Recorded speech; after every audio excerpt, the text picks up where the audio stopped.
Allahu Akbar, Allahu Akbar. Allahu Akbar, Allahu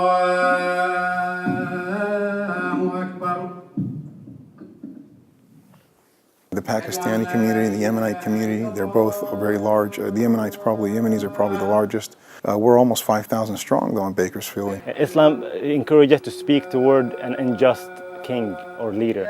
These leaders who, instead of just showcasing really, or admitting their faults, admitting what they're wrong and where they're oppressing and being unjust, they actually blame Islam for the problem. Corruption, that's what's wrong with the regime. A lot of it, plenty of it, 33 years of it. 33 years is a long time. You can do a lot in 33 years. But in this government, nothing has been done. No food, no water, no electricity, no medicine. Education, forget about it. There is no education.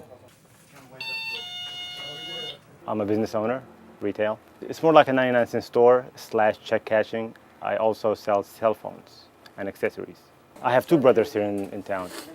And my parents, uncles, aunts, they're all back home in Yemen. They don't want to come over here. Both of them are US citizens, but they insist on staying back home. You work here so hard, no day offs. We stay here for a year, me and him. And then after that, one of us goes back and the other one stays, and so on and so forth. He is in Yemen right now, actually. And as soon as he gets back, that's when I get to go. And give her our phone number if she has any questions. She can just call us and we can help her on the phone. Not your cell phone number, dude, the store number. All right, thank you guys. You're welcome. As a check cashier, cash checks here a lot.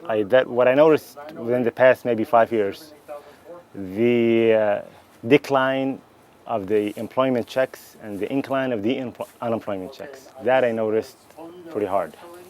That kept going on until maybe the past year where both start declining, both employment and unemployment checks. As a check cashier, it kind of affects my business, but you gotta always adapt, find other ways to make income. An average income in Yemen may be $50 a month for a mid-sized family. People have to beg for money. That's the main reason for bribery.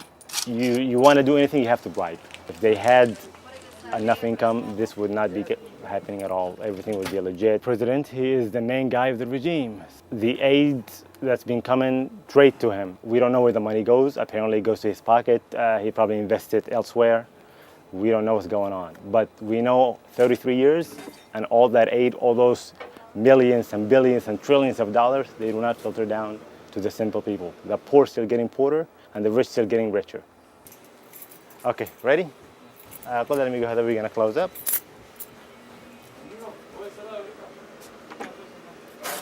And put the sticker on.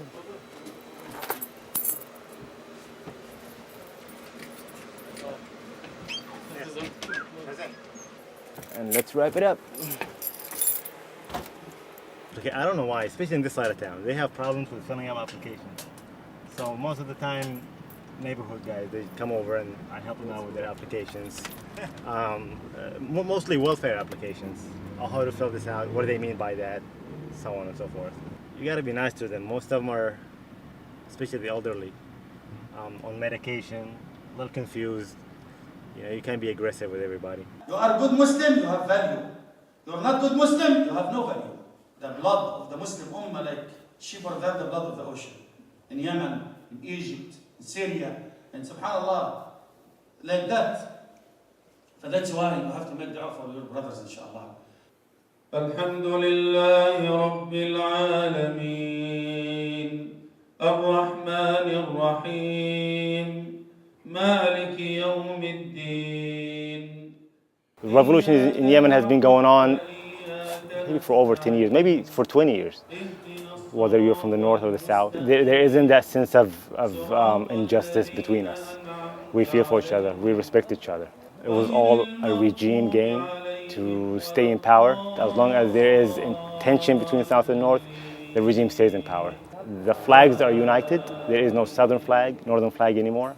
One flag. Everybody raises the same flag. They want to unite, they want to stay together. And I'm talking about millions. I'm not talking about tens of thousands like the regime keep showing the whole world, oh, there are only tens of thousands of people, they're not the majority. No, there are the majority.